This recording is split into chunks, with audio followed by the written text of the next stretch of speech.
Hey, this is Rob with Mongrel Bees. I fermented some of my honey this year. I had a lot and I made some of this stuff. This is just a small sample. I've got a couple of boxes aging away. I'd wanted to do mead for a long time, but I don't drink. Not really. I will occasionally have something like a milk stout or something like that to help if I'm having trouble sleeping, or if I go to a party or something, I will have a very small glass of something. So not to offend the host and to expand my palate a little bit, but no, I'm not a big fan of drinking. Never been drunk. I don't even like getting a little dizzy. But I do love cooking, and I do love beekeeping, and I do love honey, and I kind of like honey. I don't consume a lot. But I love cooking, and I love experimenting. And so Mead gave me the opportunity to go crazy because there are ridiculous amounts of opportunity, lots of opportunity to play around with flavors.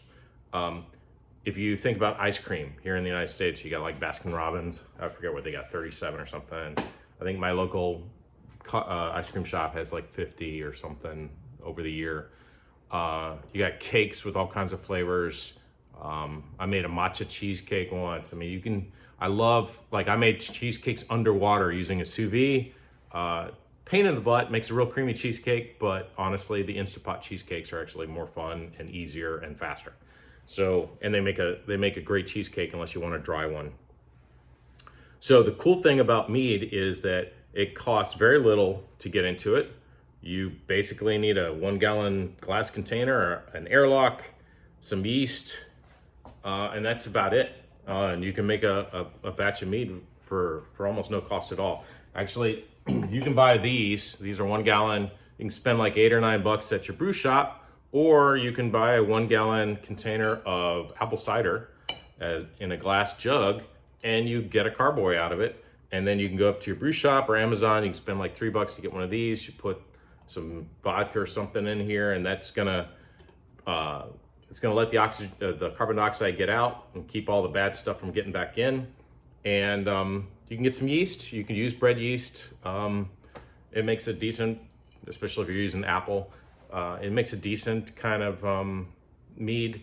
I didn't try it. I just ordered yeast off of Amazon. The ones I used were 71B, which is a yeast used for stuff that's got fruit in it, and then you can use like a 118, which gives you a higher alcohol content, and that's maybe better if you're gonna do straight meads and then do other things with it. But here's the thing: the cool thing about meads is that it's a vanilla base, and meaning it's not even vanilla. It's like a nothing base. Think of it that way, and you can do anything else with it. So yeah, we do have our sour woods and our buckwheat honeys, which are really strong, and then you've got your like thistle honeys, which have almost no flavor in a way. Then you've got your straight clover honey, which is kind of it's what most people think of when they think of what honey tastes like. But none of those are super strong. Well, sourwood and buckwheat are definitely strong flavors. So you would want to save those for something special. Some people, it's funny, on the mead forums, these guys go out of their way to buy things like orange blossom honey or honey from Hawaii and things like that. And they think that it's imparting a lot of flavor. And I really don't think it does. I think it's all the other stuff that imparts flavor. And as beekeepers, I think that we have a lot of control over our honeys. The cool thing is, like, let's say you extract honey and you find out it's not at the right dryness. So one of the things that beekeepers are freaked out about sometimes is you'll pull your super honey, you thought it was all capped and it's not. So you can either put it back on and go through it, or hey, you could just use that stuff for mead. It's not going to affect anything.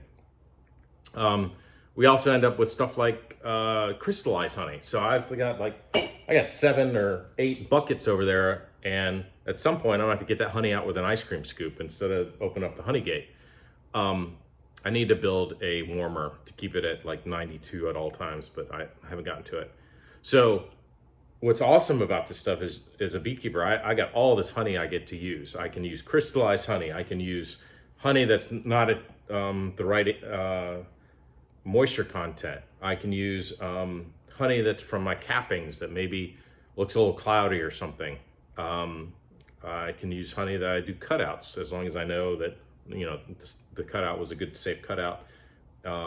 Usually I feed those back to my bees because they filter everything out for me, but I could definitely use a cutout honey, filtered really well to, in a mead. So some guys use like the honey they cook to extract wax, and what they're left with is like this kind of cooked honey that you wouldn't want to give to people. I've thrown that away before. You could potentially use that in a mead, depending on how you do it. So this is what you got to think about. What's neat about mead is it's a kind of a two-step process. In the first step, you get the body of the mead. So for example, I made a cherry chocolate. In the first batch, I added my yeast and I added concentrated tart cherry juice with some water and some honey. Found a recipe just kind of in general with it. Once it's fermented, you siphon it off into another container, but now it's got a bunch of alcohol. So it could have anywhere from 12 to 18% alcohol. Then you can throw in stuff like cocoa beans or vanilla beans, and now you've got alcohol that's going to extract all those high notes. So the way I kind of thought about it is like, I once made this chocolate cake, but I wanted lime. I wanted the combo. So I made a chocolate cake, and then the frosting was vanilla with lime zest. And so when you ate it, you got this bold chocolate flavor, and all of a sudden you got this hit of sweet lime on top. Well, in a chocolate cherry, you're going to get this bold cherry flavor. You're not going to get the chocolate flavor because that needs to be extracted by the alcohol. So unless you're just not going to get it in that process because you're not eating that chocolate. You want a clear product. So you get the reverse. Now you get this bold cherry, like a cherry's jubilee or something, and then you're going to get the high notes of chocolate and your aftertaste and things like that. So you get to play around with these flavors. And I've made a whole bunch of crazy stuff. Like for example, I did a Welch's grape, like a grape concentrate mead. And then in the second batch, I added peanut butter. So this is peanut butter powder. There's no oil in it. There's a little bit of salt, but it tastes like a peanut butter and jelly mead. It's pretty fascinating. So I've got a peanut butter and banana. So I did a whole big banana mash and then separated it out, and some of it gets chocolate and some of it gets peanut butter. So your flavor options are awesome. And I'll show you real quick what they look like. But here you can see, and I'm doing this upside down because I can't figure out how to flip my camera, and I don't spend a lot of time on these other than I do takes like 20 or 40 times. But other than that, I mean, you can see these batches and they're getting ready to go into those, if I'm doing this right.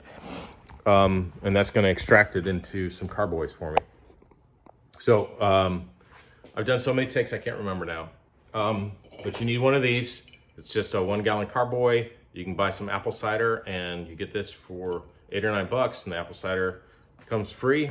After you drink that, or you can turn it into mead, you need one of these. And this airlock keeps the bugs and stuff out and lets the carbon dioxide get out. And it's like $3. This is like $8 or $9. And then your yeast, and you can get those from Amazon. You could use bread yeast if you had to, but overall, it's pretty cheap. Just do it. Get over the hump and make some mead. It may not be great the first time, but at least you figure out the process. You understand like the way it bubbles, and like it'll clog the thing. If you have a very good fermentation, it'll fill up that airlock, and you'll have to clean it out, and you'll learn some stuff. But they're not going to explode. Do things kind of loose, and you'll just learn it. And here's the cool thing: honey sells for about $10 a pound in my area. So this thing, when you're going to make mead, it's usually just 3 pounds of honey, some fruit juice, some yeast, and fill up the rest with water. Fill it up to right where the neck starts to curve vertically, and then that's it. Put the airlock on it, wait 2 months, and then pour it off and drink it, or siphon it off into another carboy and get it to clear out, and then you got a better product.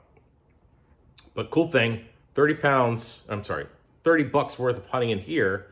This sucker, this thing makes 4 of these, just about 4, and maybe a little one. And like I keep a lot of like little bottles like this one, or a beer bottle or whatever for the extra. These suckers, if you got a license to sell, they go for anywhere between 20 and $50. So my $30 worth of honey turns into potentially $100 to $200 with a premium product. The other thing is, people go through one of these a whole lot faster than they go through a pound of honey. They can go through this in one night. Can you imagine trying to eat a pound of honey in one night? So your customers might be coming back a whole lot faster if you got. I don't encourage alcoholics, but maybe you got somebody that has a restaurant or something. Anyway, you make a lot more money doing it that way, and you can use. The cool thing is I don't have to worry about it crystallizing. I stick it in a box, and usually with honey, I'm trying to get rid of it before it crystallizes because I don't do a lot of processing on it, or I have to make a bunch of creamed honey. Whereas with this stuff, I stick it in a box, and the longer the inventory sits, the better it gets. So most of this meat is actually better after a year. So I really want to encourage people to, take the plunge, just make some, get over the hump. You don't have to have all the stuff that beer brewers make. So mead is like one of the fastest growing alcohols in the United States. And you really don't have to do that much to do it right. It doesn't go bad. It doesn't have all the issues that you can have with brewing beer. With brewing beer, you have to heat all this mash. You have all this extra product, like the mashed up grains that smells bad. You have to get the temperature just right, and then you got to chill it really fast, and then you got to do this or that. And there's a bunch of equipment.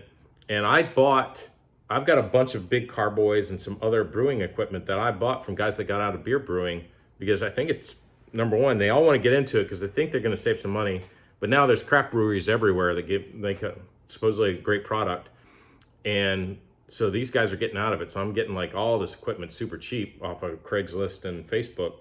So I'm storing them, these big 5-gallon carboys up and some other equipment. And I'm storing them while I make these 1-gallon batches to try to figure out how to do it good. And then you can even do fun stuff like with a sous vide. You can put your bottles in there.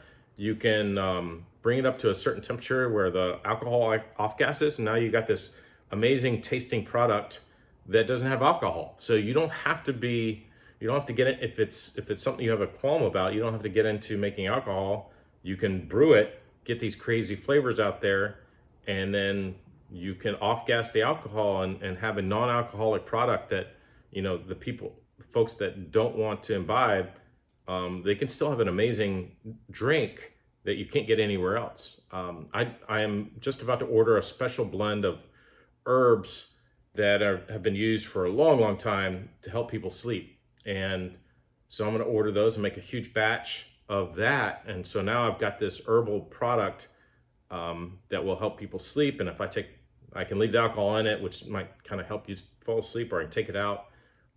There's also medicinal meads, if you look at some of the old recipes that help people with stomach ailments and other things like that. So it's just a really neat thing. I don't have a lot of followers, so guys, if you're asking me to do a ton of videos on this, there are much better people for this out there. I just want to encourage people to get over the hump, and I really don't have the time to make premium videos. I'll answer questions in the comments. Sometimes I'm on top of that, and sometimes I'm not. But again, these are great. This one was a lot of fun. This is a cranberry orange spice. It was just cranberry juice and then whole cranberries and orange peel and cinnamon sticks in the secondary. And it came out with this pretty red color, and I made a bunch of these for Christmas presents. And it was drinkable this year. Most of the stuff needs a year to age. But anyway, I think it's going to be I'm learning a lot, and want to encourage people to go ahead and get over the hump. I was scared to death to try to do it because I thought I was going to make crap, and then found out some people drink anything, but it's not that hard to make something good. So go ahead and try it. Thanks.